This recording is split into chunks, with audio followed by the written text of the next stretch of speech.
জনাব নিয়ামুদ্দিন সিদ্দিকী স্যারকে আমি স্বাগত বক্তব্য পেশ করার জন্য বিনীতভাবে অনুরোধ করছি। আলহামদুলিল্লাহ রাব্বিল আলামিন ওয়াসসালাতু ওয়াসসালামু আলা সাইয়্যিদিল মুরসালিন ওয়া আলা আলিহি ওয়া সাহবিহি ওয়া বারিক ওয়া সাল্লাম। মঙ্গলকোড়া ফাউন্ডেশন কর্তৃক আয়োজিত আজকের এই বার্ষিক সাধারণ সভার শ্রদ্ধাভাজন সভাপতি,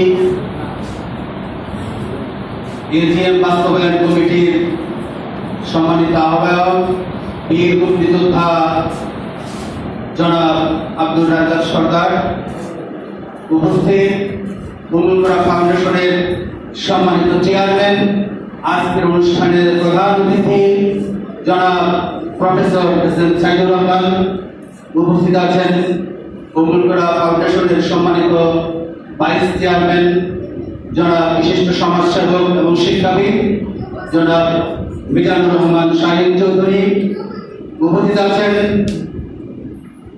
দামোদর সরকারি কলেজের সম্মানিত ভাইস প্রিন্সিপাল জনাব সাইদুল হক মোল্লা, প্রিন্সিপাল দামোদর সরকারি কলেজ। এই কলেজটার পুরো নাম কি? আব্দুর রাজ্জাক কলেজ।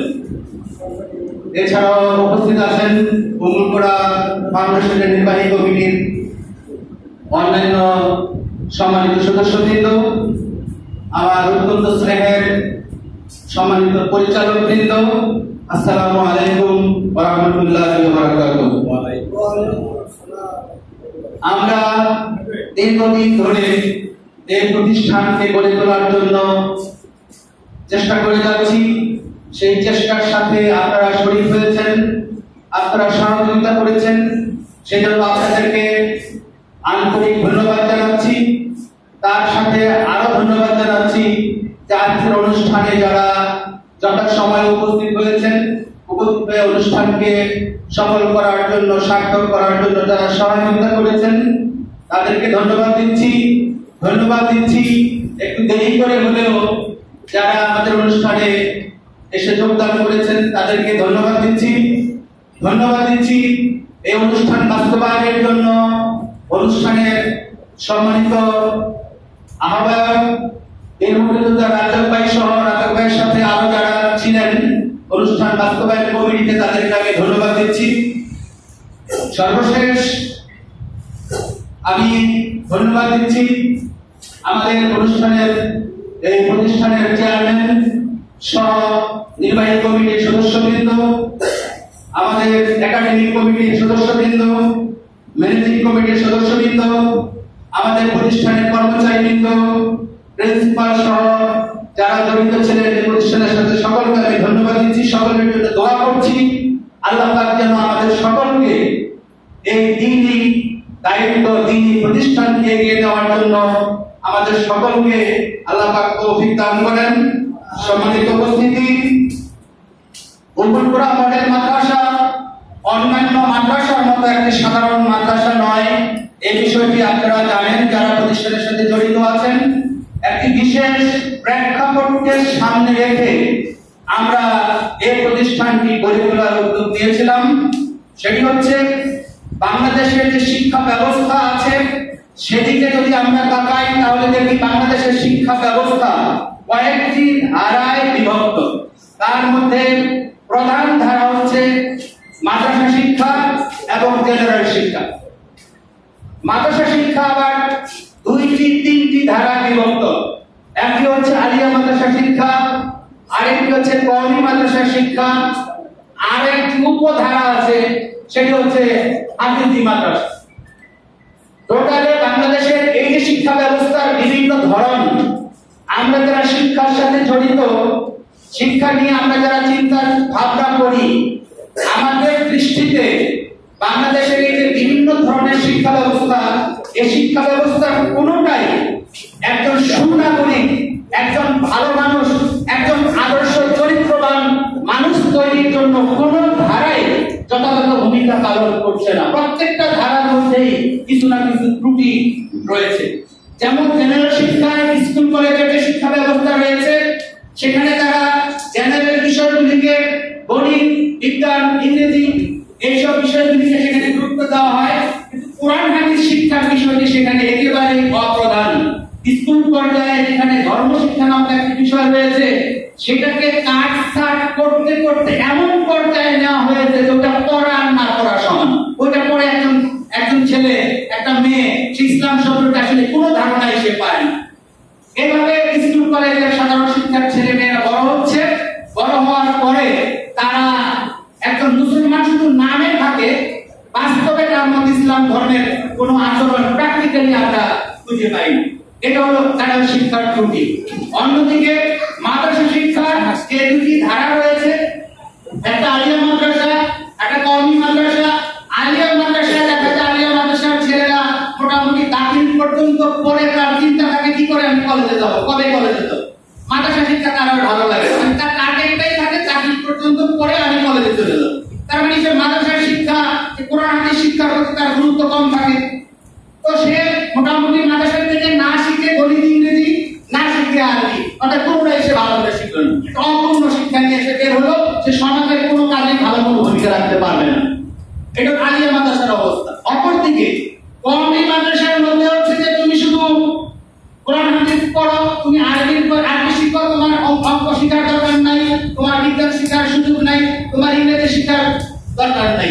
আর এক্ষেত্রে সার্টিফিকেট দিয়ে বাংলাদেশের কোনো জায়গায় মসজিদের ইমামতি আর কওমি মাদ্রাসার শিক্ষকতা ছাড়া তার সমাজের আর কোনো জায়গায় তার কোনো স্থান নেই।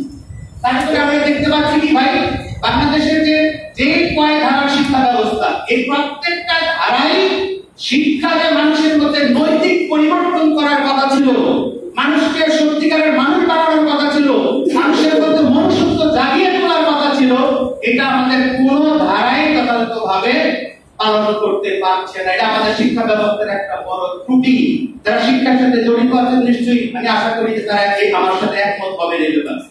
এই অবস্থাটাকে আজ করতে পেরে, বুঝতে পেরে আমরা শরীয়তপুরে যারা গণ্যমান্য ব্যক্তিবর্গ আছেন শিক্ষার সাথে জড়িত, বিশেষ করে আমরা এই একাধিকবার যখনই আমাদের দেখা সাক্ষাৎ হয়েছে, কথাবার্তা হয়েছে বিভিন্ন ফোরামে, সেখানে আমরা চিন্তা করেছি যে ভাই এই শিক্ষার এই ত্রুটি দূর করার বিশেষ করে আমাদের ছেলে মেয়েরা কোথায় লেখাপড়া করবে, তাদেরকে আমরা মানুষ করবো কিভাবে? অন্যদের কথা নাই তো ভাবলাম, সারা জাতিকে আমরা কিছু করতে না পারলাম, আমাদের বাচ্চাগুলিকে আমরা সত্যিকারের সুশিক্ষা, সত্যিকারের নৈতিক শিক্ষা এবং জেনারেল শিক্ষার সমন্বয়ে কিভাবে তাদেরকে ভালো মানুষ করা যায়, এই বিষয় নিয়ে আমরা বিভিন্ন সময় আলাপ আলোচনা করেছি। এবং আলাপ আলোচনার এক পর্যায়ে এই বিষয়টি সামনে আসছে যে আমাদের একটা সমন্বিত উদ্যোগের জেনারেল এবং আরবি এই দুই ধারার সমন্বয় করে একটা শিক্ষা প্রতিষ্ঠান করা দরকার, যেখানে অন্তত আমাদের বাচ্চারা সত্যিকারের মানুষ হতে পারবে, সত্যিকারের জেনারেল শিক্ষা, সত্যিকারের কোরআন হাদিসের শিক্ষা, সত্যিকারের নৈতিক শিক্ষা পেয়ে অন্তত তারা মানুষ হতে পারবে। এরকম একটা শিক্ষা প্রতিষ্ঠান আমাদের গড়ে তোলা দরকার। এই প্রেক্ষাপটকে সামনে নিয়ে আমরা দীর্ঘদিন ধরে চিন্তা চেতনা করে আসছিলাম যে এরকম একটা প্রতিষ্ঠান কোথায়, কখন, কিভাবে করা যায়। এই চেষ্টার আলোকে, দীর্ঘদিনের চেষ্টার ফলে আমরা 2020 সালে প্রথমে উদ্যোগ দিয়েছি যে আমরা একটা শিক্ষা প্রতিষ্ঠান করব। এই নিয়ে আমরা একাধিক মিটিং করেছি। আমরা কিছু ভাই যখন একত্রিত হয়েছি, আমরা কিছু টাকা পয়সা আমাদের অ্যাকাউন্ট খুলে জমা দিয়েছিলাম, কিন্তু করোনা এসে যাওয়ার কারণে তখন অন্যান্য শিক্ষা প্রতিষ্ঠানই বন্ধ হয়ে গেছে, তখন আমরা নতুন প্রতিষ্ঠান করতে গিয়ে আর কি হবে, এই জন্য আমরাও স্থগিত করে দিয়েছি যে করোনা যা, এরপরে আমরা আবার চেষ্টা করব। এরপরে 2021 সালে আসলে, 21 সালে যখন করোনা কমে গেল, কমে যাওয়ার পরে আমরা আবার মিটিং দিলাম। আবার মিটিং দিয়ে আমরা বললাম যে করোনা কমে গেছে, এখন স্কুল কলেজ শিক্ষা প্রতিষ্ঠান খুলে গেছে, এখন আমরা আবার উদ্যোগ নেই। আমরা সবাই একমত হয়ে আবার কার্যক্রম শুরু করলাম। 2021 সালের মাঝামাঝি সময়ে আমরা কার্যক্রম শুরু করলাম যে 2022 সালের 1 জানুয়ারি থেকে যাতে করে আমরা প্রতিষ্ঠান চালু করতে পারি। এই প্রেক্ষাপটকে সামনে নিয়ে আমরা সামনে এগোতে থাকলাম। আমাদের সাথে আরো অন্যান্য ভাইরা এসে জড়িত হলেন। আস্তে আস্তে আমাদের সংখ্যা বাড়তে লাগলো। আমরা বিল তুলে দিলাম, আমরা শিক্ষক যোগাযোগের জন্য প্রস্তুতি নিলাম, আমরা সিলেবাসের প্রতি হাত দিলাম। একটা মানসম্মত প্রতিষ্ঠান করার জন্য যা যা করা দরকার আমরা উদ্যোগ নিয়ে আমরা সামনে এগোতে থাকলাম। আস্তে আস্তে আপনারা এসে আমাদের উদ্যোগের সাথে শরীক হলেন। এরপরে ইনশাআল্লাহ আমরা গত বছরের 1 জানুয়ারিতে আমরা এখানে প্রতিষ্ঠান শুরু করলাম। প্রথমে আমরা প্লে থেকে ষষ্ঠ শ্রেণী পর্যন্ত আমরা গত বছর ক্লাস শুরু করলাম। আমরা ছাত্রছাত্রী ভর্তির জন্য প্রচার চালাইলাম। এরপরে আমাদের গত বছর আমাদের 200 ছাত্রছাত্রী আমাদের হয়েছে। 200 ছাত্রছাত্রী নিয়ে ইনশাআল্লাহ গত বছর আমরা আমাদের কার্যক্রম চালিয়েছি। এই বছর এই যে 2023 সাল চলছে, এই বছর আমরা অষ্টম শ্রেণী পর্যন্ত খোলার চেষ্টা করেছিলাম, প্রচার চালিয়েছিলাম। তো অষ্টম শ্রেণীতে আমরা কাঙ্ক্ষিত মানের শিক্ষার্থী না হওয়ার কারণে এই টুইটে কিন্তু আমাদের গত বছর 6 পর্যন্ত ছিল, 6 এর বাচ্চারা 7 উঠে গেছে, আমরা 7 পর্যন্ত এবার চালু করে দিয়েছি। আর এই বছর আমাদের আরো 150 জন নতুন ছাত্র ভর্তি হয়েছে। এই বছর আমাদের ছাত্র সংখ্যা এসে দাঁড়িয়েছে 350 জন আলহামদুলিল্লাহ। এবছর আমরা আমাদের আরো একটি বিভাগ চালু করেছি, সেটি হলো হিফজ বিভাগ। এই যে রুমে আমরা বসে এখন প্রোগ্রাম করছি, এটা হলো আমাদের হিফজ বিভাগের ক্লাস। এখানে আমাদের হিফজখানার ক্লাস অনুষ্ঠিত হয়। এবছর আমাদের হিফজখানা আমরা ফেব্রুয়ারি মাসের 1 তারিখ থেকে শুরু করেছি। হিফজখানায় আমাদের আলহামদুলিল্লাহ এখন 27 জন ছাত্র এবং 1 জন শিক্ষক আছে। আমরা আরো একজন শিক্ষক রেডি করে রেখেছি। আগামী 3 তারিখে আমাদের হেফজখানায় আরো একজন শিক্ষক ইনশাআল্লাহ জয়েন করবেন। আর হেফজখানায় ছাত্র ভর্তির সময় হলো এখন, এই যে রমজানের পরে। এখন আমাদের এই প্রচার চলছে হেফজখানা ছাত্র ভর্তির। আমরা আশা করছি ইনশাআল্লাহ 3 তারিখে প্রতিষ্ঠান খুললে আমাদের আরো কিছু ছাত্র হেফজখানায় ভর্তি হবে ইনশাআল্লাহ। তো হেফজখানার এবং আমাদের আলিয়া সেকশনের 2 জায়গাতে আমরা বিশেষ পদ্ধতিতে আমাদের কার্যক্রমগুলো চলছে। ওই যে আমাদের যেটা টার্গেট, যে আমাদের বাচ্চারা শুধু মাদ্রাসায় করে শুধু মাওলানা হবে। যেমন আমি মাদ্রাসার ছাত্র বেসিক্যালি, আমাদের সাইড বাই মাদ্রাসার ছাত্র বেসিক্যালি আমি কমপ্লিট করেছি, মাদ্রাসা থেকে সর্বোচ্চ পড়াশোনা করেছি। আমাদের আলমদুল্লাহ মাদ্রাসার ছাত্র, এটা অনেকে হয়তো জানেন না। আমাদের এই জুলাফার ওনার মাদ্রাসার ব্যাকগ্রাউন্ড আছে।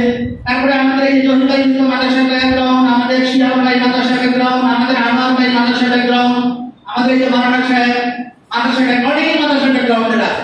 তো মাদ্রাসায় আমাদের জামাইয়া মাদ্রাসার ব্যাকগ্রাউন্ড। আমরা কিন্তু মাদ্রাসায় পড়াশোনা করে মাদ্রাসা ইমাম সাহেব হয়ে যাই। আমরা কিন্তু মানুষের কাছে দাওয়াত আমাদের খাওয়া লাগে না হবো। আমরা মাদ্রাসায় পড়াশোনার পাশাপাশি ইউনিভার্সিটি থেকে সর্বোচ্চ ডিগ্রি নিয়ে এখন আমি সরকারি চাকরি করি। আমাদের সাইড ভাই তো কলেজের ভাইস প্রিন্সিপাল, যাই আলহামদুলিল্লাহ। আমরা এরকম চাই যে মাদ্রাসায় পড়ে তার দাওয়াত খাওয়া লাগবে, তার মসজিদের ইমামতি করা লাগবে, এই ধারণা এখন ভুলে যেতে হবে। এখন মাদ্রাসায় পড়ে একটা ছাত্র ডাক্তার হবে ইনশাআল্লাহ, মাদ্রাসায় পড়ে একজন ছাত্র ম্যাজিস্ট্রেট হবে, মাদ্রাসায় পড়ে সে ডিসি হবে, এসপি হবে, এগুলি পড়ার এখন সুযোগ আছে। কিন্তু সেইভাবে ছাত্রটাকে গড়ে তুলতে হবে, সেইভাবে তাকে গড়ে তুলতে হবে। না সে যোগ্যতা যদি তার না থাকে, যদি বিসিএস শেষ করার যোগ্যতা তার না থাকে, তাহলে সে কিভাবে ম্যাজিস্ট্রেট হবে? তাতে তার ইমামতি করা লাগবে। এই কিন্তু একটা সময় ছিল যে আমাদের দেশের মানুষ মাদ্রাসায় পড়াইতো, মনে করতো যে আমার এই সেটা আলাদা আছে দিয়ে দিল। এর কোনো ভালো ইন্টারনেট দরকার নাই, ভালো খাওয়ার দরকার নাই, ভালো পড়ার দরকার নাই। এর মাদ্রাসায় পড়ে মাদ্রাসায় শিক্ষকতা করবে, নাহলে মসজিদের ইমামতি করবে। এখন এই দিন পার হয়ে গেছে। এখন মাদ্রাসার ছাত্ররা সমাজের নেতৃত্ব দেবে ইনশাআল্লাহ।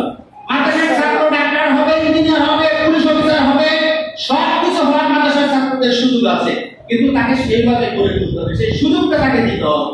উন্মুক্তরা মডেল মতো সেই ধরনের ছাত্র তৈরি করার জন্য তৈরি করেছে আমরা ইনশাআল্লাহ। আমাদের ছাত্ররা আজকে আমাদের যে ছাত্র মেহরাব মল্লিক আরবিতে বক্তব্য দিয়ে গেছে।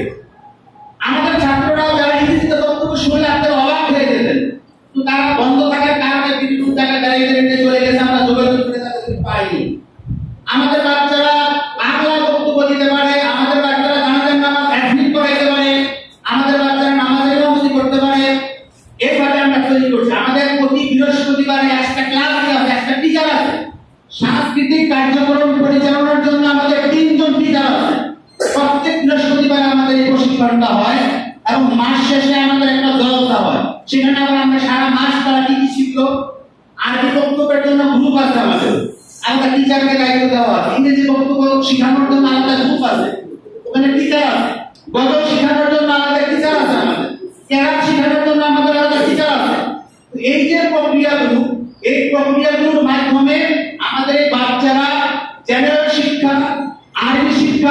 দুইটার সমন্বয়ের মাধ্যমে সমাজ যাতে তারা প্রতিষ্ঠিত হতে পারে, সমাজে দাঁড়াতে পারে, সেইভাবে আমরা আমাদের বাচ্চাদেরকে গড়ে তোলার জন্য প্রস্তুতি নিচ্ছি ইনশাআল্লাহ।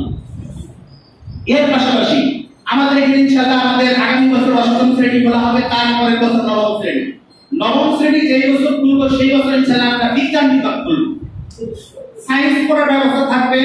এবং সায়েন্স কিন্তু শরীয়তপুর অন্যান্য যে প্রতিষ্ঠানগুলো আছে কোনো জায়গায় খুব ভালো সায়েন্স পড়ানো হয় না, তাই না? পরিপূর্ণ সায়েন্সের টিচার আছে আমাদের দুলার স্যার, উনি গভর্নমেন্ট স্কুলের টিচার, আমি গভর্নমেন্ট স্কুলের টিচার। আমাদের সায়েন্স বাচ্চারা পড়ে শুধু নাম পাওয়া আছে বিজ্ঞানের ছাত্র।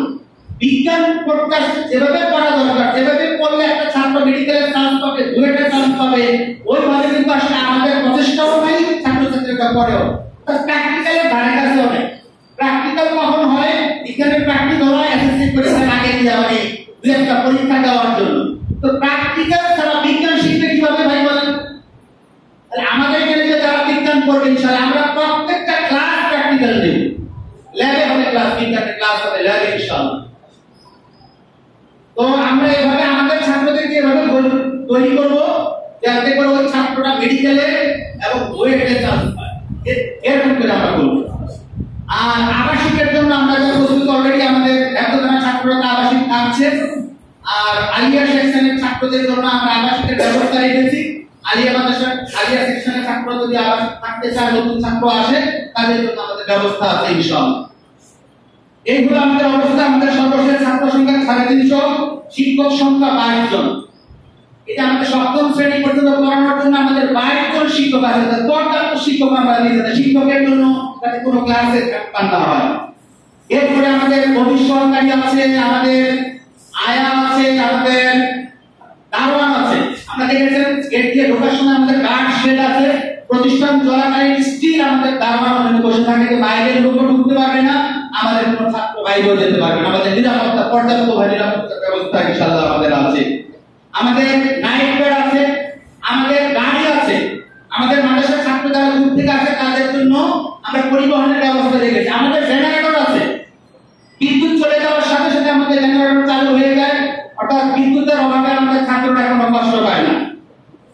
আমাদের কম্পিউটার ল্যাব আছে, আমাদের বাচ্চারা কম্পিউটার ল্যাবে দিয়ে ক্লাস করে, কম্পিউটার শিখছে ইনশাআল্লাহ। তো আমাদের প্রতিষ্ঠান পরিচালনার কৌশল সম্পর্কে আপনাদের একটু ধারণা দেই। প্রতিষ্ঠান পরিচালনার জন্য আমাদের 3টা কমিটি আছে। একটা কমিটি হলো আমাদের ফাউন্ডেশনের নির্বাহী কমিটি, যেখানে 17 জন সদস্য আছেন। আরেকটা হচ্ছে অতি সম্প্রতি আমরা করেছি যে মাদ্রাসা পরিচালনার জন্য আমরা একটা ছোট্ট করে ম্যানেজিং কমিটি করেছি। সেই ম্যানেজিং কমিটির ভিত্তিতে আমাদের 7 জন সদস্য আছেন। এই কমিটির সভাপতির দায়িত্বে আছেন আমাদের মিজানুর রহমান শাহিদ। এটা আমাদের পরিচয় পর্ব আছে, সেখানে পরিচয় করে দেওয়া হবে। আমাদের একাডেমিক সাইটটাকে দেখার জন্য 6 সদস্য বিশিষ্ট আমাদের একাডেমিক কাউন্সিল আছে। সেখানে সবাই শিক্ষক, 6 জন সবাই শিক্ষক। তারা একাডেমিক বিষয়টা দেখবেন যে কোন জায়গায় কি কম বেশি করা দরকার, কি ইনক্লুড করা দরকার, কি বাদ দেওয়া দরকার।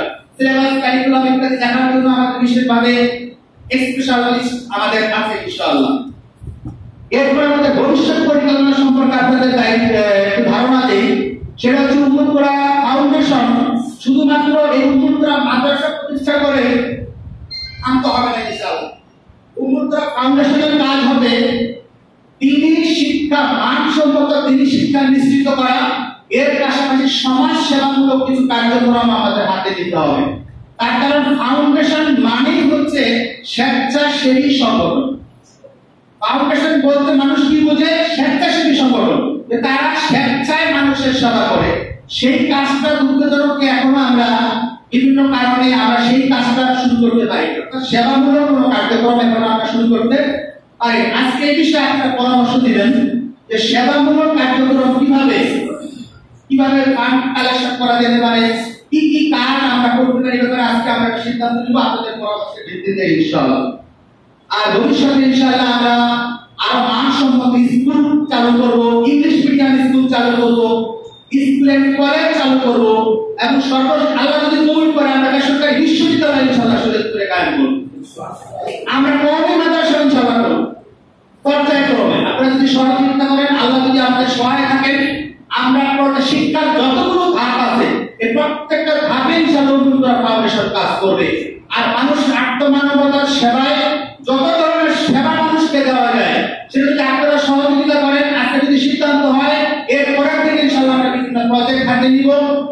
সেবামূলক কার্যক্রম আমরা ইনশাআল্লাহ চালু করব। সর্বশেষ একটা আক্ষেপ আছে আমার পরিচালকদের ব্যাপারে, সেটা হচ্ছে আমাদের পরিচালকরা অনেকে আজকে বোধহয় প্রথমে আসছেন, এর আগে আর আসেন না, এরকম কেউ থাকতে পারে। আজকে উপস্থিত সবাই হন নাই, তারা শুধু 1 লক্ষ টাকা পাঠিয়ে দিয়েছেন দূরের থেকে। তারা প্রতিষ্ঠান একদিন এসে দেখেনও নাই, একদিনের খোঁজও নেন। এটা করে আমার কষ্ট আছে। আমি মনে করি যে পরিচালক বলতে কি বোঝায় ভাই? মনে করেন গাড়ির পরিচালক, গাড়ির পরিচালক কি ঘুমায় থাকে নাকি গাড়ি চালায়? না, বসে থাকে না। গাড়ির মধ্যে দুজনের লোক থাকে না, একজন যাত্রী ঘুমায় বসে বসে, চাকরির কোনো গাড়ি গাড়ি তো নাই। যখন কন্ট্রাক্টর বলবে আসছে ঢাকা আসছে নামেন তো বসে নেমে গেল, আর এখান থেকে ড্রাইভারের কাজ কি ভাই? ড্রাইভার তো ঘুমাইতে পারে না, কারণ একটা 3টা বাজে ড্রাইভার ঘুমায় না। ড্রাইভার সচেতন থাকে, ড্রাইভারের দায়িত্ব হচ্ছে এই গাড়িকে সুস্থ সুন্দরভাবে প্যাসেঞ্জারদেরকে নিয়ে গন্তব্যে পৌঁছায় দেওয়া হচ্ছে তার দায়িত্ব। তাকে বলা হয় পরিচালক, গাড়ির পরিচালক, প্লেনের পরিচালক, চালক, ঠিক না? তাহলে আমরা এখানে যারা আছি সবাই পরিচালক। পরিচালক মানে চালক যে সুস্থ সুন্দরভাবে চালায়, সে হলো পরিচালক। পরিচালক উপসর্গ, চালকের উপসর্গ, চালকের যে চালক সবচেয়ে ভালোভাবে চালায় সে হলো পরিচালক। তাহলে আমরা কি সবাই পরিচালক না? আমরা কি সবাই গাড়ি চালাচ্ছি না ঘুমায় গেছি? আমরা অনেকেই কিন্তু ঘুমায় আছি। তার মানে আমি পরিচালক না, তিনি ঘুমায় আছেন, তিনি পরিচালক না, তিনি যাত্রী গাড়ি। আমি আজকে অনুরোধ করবো আমার এই বক্তব্য শেষ পর্যায়ে যারা এই প্রতিষ্ঠানের সাথে জড়িত আছেন, আপনি একটু জানেন, আপনি একটু চালক হন, আপনি একটু প্রতিষ্ঠানের খোঁজ খবর নেন। কেন নিবেন? তার কারণ হচ্ছে পবিত্র কোরআন শরীফের মধ্যে আল্লাহ রাব্বুল আলামিন বলেছেন, কুনতুম খায়রা উম্মাতিন উখরিজাত লিন-নাস তা'মুরুনা বিল মা'রুফ ওয়া তানহাউনা আনিল মুনকার। আল্লাহ বলেন তোমরাই শ্রেষ্ঠ জাতি, তোমাদেরকে দুনিয়াতে পাঠানো হয়েছে মানুষের কল্যাণের জন্য। এই কল্যাণটা তোমরা কিভাবে করবে? তা'মুরুনা বিল মা'রুফ ওয়া তানহাউনা আনিল মুনকার। তোমাদের দুইটা কাজ আছে, তোমাদের ঘুমাইতে দুনিয়াতে পাঠানো হয় না। তোমরা শুধু ঘুমাইবার জন্য তোমাদের পাঠানো হয় নাই, তোমাদের পাঠানো হয়েছে মানুষের জন্য, অর্থাৎ মানুষের কল্যাণ করার জন্য। যে কল্যাণটা তোমরা কিভাবে করবে? তোমরা মানুষকে ভালো কাজের আদেশ করবে আর খারাপ কাজ থেকে ফিরিয়ে রাখবে। ভাই আজকের সমাজে অন্যায় অপরাধ প্রবণতা বাড়ছে না কমছে? কেন বাড়ছে? এই দুইটা কাজ না করার কারণে। এই দুইটা কাজ আজকে আমরা করছি না। আমরা অন্যায় দেখছি, অপরাধ দেখছি, চোখ বন্ধ করে আরেক দিকে জায়গায় চলে যাচ্ছি। তো অন্যায় করছে, অনেকজন করছে, আমার কি আছে? ঠিক না? আমরা অন্যায় অপরাধ দেখে চোখ বন্ধ করে যাচ্ছি, অথবা থাকার ভান করছি। এই সমাজ অন্যায় অপরাধে ভরে যাচ্ছে। এই অন্যায় অপরাধের সাথে আপনার আমার ছেলেমেয়েরা কিন্তু জড়িত হচ্ছে বা হবে। এর উপর থেকে আপনি আমি কেউ রেহাই পাবো না। আর কাল কিয়ামতের ময়দানে আল্লাহর কাছে জবাবদিহি করতেই হবে। আপনাকে আমাকে ঘুমাইতে দুনিয়াতে পাঠানো হয় নাই, আপনাকে আমাকে জীবনের প্রত্যেকটা কাজের জন্য কিন্তু আল্লাহর কাছে জবাবদিহি করতে হবে। এই জবাবদিহিতার অনুমতি নিয়ে এই নষ্ট সমাজকে সুপথে ফিরিয়ে আনার জন্য এই যে সমাজের মুসলমানমুখী মানুষগুলো নামে শুধু মুসলমান, তাদের মধ্যে মুসলমানিত্ব নাই, এই মানুষগুলো জাহান্নামের দিকে চলে যাচ্ছে। আপনার ভাই আমার ভাই, আপনার ভাতিজা আমার ভাতিজা, আপনার সন্তান আমার সন্তান জাহান্নামের দিকে যাচ্ছে। আপনার আমার কোনো দায়িত্ব নাই? আপনাকে আমার আল্লাহ পাক জিজ্ঞেস করবে না মনে করেছেন? অবশ্যই জিজ্ঞেস করবে। এই অনুভূতি নিয়ে আমরা এই প্রতিষ্ঠান করেছি। এই অনুভূতির কারণে আপনি আমি সজাগ হই, এই প্রতিষ্ঠানের সাথে আপনি জড়িত হই, এই প্রতিষ্ঠানকে সহযোগিতা করি, এই প্রতিষ্ঠানকে সঠিক পথে কাঙ্ক্ষিত লক্ষ্যে পৌঁছে দেওয়ার জন্য আপনার আমার কি ভূমিকা হতে পারে একটু চিন্তা করি, একটু মাথা খাটাই। এটা ইনশাআল্লাহ আগামী কাল কিয়ামতের দিন যেদিন সূর্য মাথার উপরে থাকবে, সেদিন সন্তান আপনার উপকার আসবে না, সেদিন আপনার ভাই আপনার উপকার আসবে না, সেদিন আপনার দল আপনার উপকার আসবে না, সেদিন আপনার দল মেয়ের সমাজ অর্থ সম্পদ কোনো কিছু আপনার কাজে আসবে না। সেদিন এই উম্মুলকুরা মডেল মাদ্রাসা আপনাদের নাজাত, আপনার আমার নাজাত মুশকিলা হতে পারে। এই অনুমতি নিয়ে আমি ব্যক্তিগতভাবে কাজ করি। আমি প্রতিষ্ঠান শুরু করার পরের থেকে আমার সমস্ত জীবন আচরণের মধ্যে পরিবর্তন আসে। আমার ওয়াইফ দুদিন আগেও বলতেছে যে আপনি মাদ্রাসা করার পরের থেকে এত ব্যস্ত হয়ে গেলেন, আর কেউ কি এত ব্যস্ত হয়েছে? আমি বললাম আমাকে একটা দোয়াদের নিয়তে বলছি। আমার উদ্দেশ্য কি ভাই? দুনিয়াবি কোনো কিছু লাভ লসের জন্য আমরা সময় যারা দিচ্ছি এই করছি, আমরা যারা সময় দিচ্ছি এই হিসাব নিকাশটা আমাদের ফায়দার করায়। আমাদের আনোয়ার ভাই অসুস্থ, এই অসুস্থতার মধ্যেও তারা অক্লান্ত পরিশ্রম করেছেন। এই অনুষ্ঠান বাস্তবায়নটা এমনি তো হয়ে যায়, তাই না? আমাদের অনুষঙ্গ আছে, অনুষ্ঠান শুধু এই পর্যন্তই। এখানে রাজা ভাই পরিশ্রম করেছেন, আমাদের জহির ভাই, শিয়াব ভাই, আমাদের মিলান স্যার অনেকেই কিন্তু পরিশ্রম করছে। এই এমনি তো অনুষ্ঠান এই পর্যন্ত হয়ে যায়নি, এর পিছনে তো আমাদের অনেক শ্রম আছে, আম আছে, ঠিক কিনা ভাই? তো আল্লাহ তাআলা আমাদের এই শ্রম, এই আম, এগুলোর বিনিময়টা কি করে কাল কিয়ামতের ওই মুসলিমদের দিনে আল্লাহ আমাদেরকে নাজাত দিয়ে দেন। সবাই বলি আমিন। সকলকে অনুরোধ করব আমরা প্রতিষ্ঠানের প্রতি ভাই খেয়াল রাখবো, সচেতন থাকবো, খবর নিব, পরামর্শ দেবো, একটু মাঝে মাঝে আসবো। প্রতিষ্ঠানকে আমরা এগিয়ে নেওয়ার জন্য সবাই চেষ্টা করব। আল্লাহ রাব্বুল আলামিন আমাদের প্রতিষ্ঠানে কবুল করুন, কবুল করা মডেল মাদ্রাসাকে আর কিয়ামত পর্যন্ত কবুল করুন। আমাদের নাজাতের ওসিলা বানান, আমাদের ভালো কাজের পিছনে শয়তান, এখানে ভালো কাজ সেখানে কি আছে ভাই? পিছনে শয়তান। কিছু কিছু মানুষ, কিছু কিছু আলেমরাই আলেমরাই আমাদের প্রতিষ্ঠানে হিংসা, আমাদের প্রতিষ্ঠানের নামে নানা ধরনের কুৎসা রটায়, যাতে প্রতিষ্ঠানটা বন্ধ হয়ে গেছে। এটা শুরু থেকে শুরু হচ্ছে। এই জন্য আমাদের সচেতন থাকতে হবে, আমাদের হাল ছেড়ে দিলে হবে না। আল্লাহর উপরে ভরসা রেখে সচেতন ভাবে আমাদের এগিয়ে যেতে হবে। নিশ্চয়ই আমাদের জয় হবে ইনশাআল্লাহ। আল্লাহ রাব্বুল আলামিন আমাদের সকলকে কবুল করুন, আমাদের প্রতিষ্ঠানকে কবুল করুন, সকলকে সুস্থ সুন্দর জীবন দান করুন। সবাইকে ধন্যবাদ জানিয়ে আমি আমার বক্তব্য শেষ করছি। আসসালামু আলাইকুম ওয়া রাহমাতুল্লাহি ওয়া বারাকাতুহু।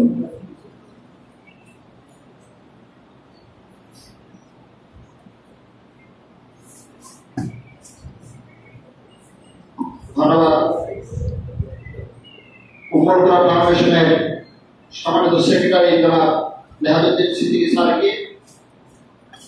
আমি একজন জয়েন্ট সেক্রেটারি হিসাবে বলতে পারি, আমি চেয়েছিলাম যে অনেকে এই বাইরে থেকে অনেক কথাবার্তা বলি আমরা, আমার যারা মধ্যে এই প্রতিষ্ঠানে যারা পরিচালক আছে, যারা এখানে কাজ করে, তাদের একটি মাদ্রাসা একটি টাকাও এই দেশে যায় নাই। আমি নিজে অনেক সাক্ষ্য দিচ্ছি, অনেক অনেক বলা বলে যে কোটি কোটি টাকা কি হচ্ছে, ব্যবসা হচ্ছে। আমি নিজে বলতে পারি, সবাইকে সাক্ষ্য রেখে আল্লাহকে সাক্ষ্য রেখে বলতে পারি, এই যতদিন ধরে এই প্রতিষ্ঠান শুরু হচ্ছে, এই প্রতিষ্ঠানের একটি টাকাও যারা এখানে পরিচালক রয়েছেন, যারা নির্বাহী কমিটির সদস্য রয়েছেন, একটি টাকাও তাদের এই দেশে প্রবেশ করে নাই। কাজে আপনারা এখানে মনে রাখবেন, আমরা যারা কাজ করছি শুধুমাত্র একমাত্র পরকালের জান্নাতের জন্য কাজ করছি, অন্য কোনো উদ্দেশ্য আমাদের নেই। কাজে আপনারা যে কোনো সময় এই প্রতিষ্ঠানে, এই ফাউন্ডেশনে হিসাব নিকাশ দেখার, চাওয়ার সব কিছু অধিকার আপনার রয়েছে। আপনারা যে কোনো সময় আসবেন, যে কোনো সময় আপনারা এবার তত্ত্বাবধান করবেন। সম্মানিত পরিচালকবৃন্দ, এই পর্যায়ে রয়েছে আজকের এই ইভেন্টের যে অন্যতম একটি মূল উদ্দেশ্য হিসাব পেশ ও পর্যালোচনা। শুরুতেই আমি আপনাদের কাছে আমাদের শুরু থেকে এই পর্যন্ত যে হিসাব আছে সেই হিসাব বিবরণী আমরা পৌঁছে দিচ্ছি। এরপর আমাদের সম্মানিত কোষাধ্যক্ষ মহোদয় যিনি আছেন, তিনি আপনাদের সামনে হিসাব পেশ করবেন। শুরুতেই আমি হিসাব বিবরণী আপনাদের কাছে পৌঁছে দেওয়ার জন্য বিনীতভাবে অনুরোধ করছি আমাদের রফিক ভাই এবং আলী মামুন শাহ সহকর্মীদেরকে।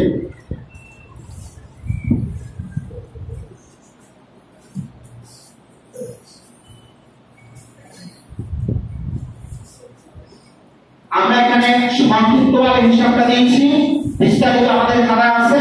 আপনাদের যে কোনো প্রশ্ন আপনারা করবেন, নিঃসংকোচে আমরা এখানে যারা এই দায়িত্বে রয়েছে তারা জবাব দেবেন ইনশাআল্লাহ।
হিসাব পেশ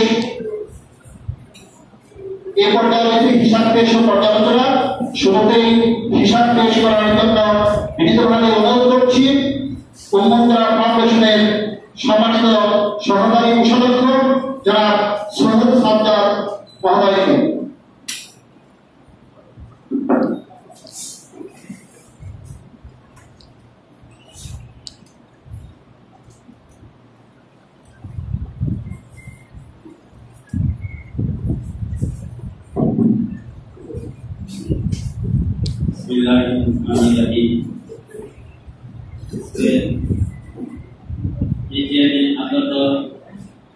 পরিচালক ভাই উদ্দেশ্যে আমাদের এই সবার আহ্বায়ক এই মুক্তিযোদ্ধা